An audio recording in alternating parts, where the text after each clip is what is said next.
Welcome to Unit 8, Surface Area and Volumes. We are going to talk about three-dimensional shapes, specifically focusing on prisms and cylinders. Here is your list of skills for surface area and volume. We're going to start off with kind of a review of prisms and how to find the surface area of those. Then we'll switch over to surface area of cylinders.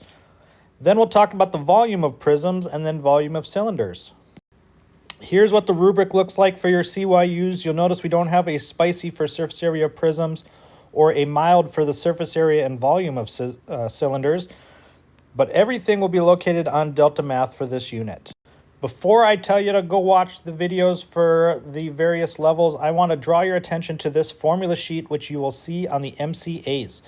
We're going to talk in each of the videos about where some of this stuff fits in with the various shapes that we're going to be dealing with, and then I'll show you how to adapt it to whichever situation you have.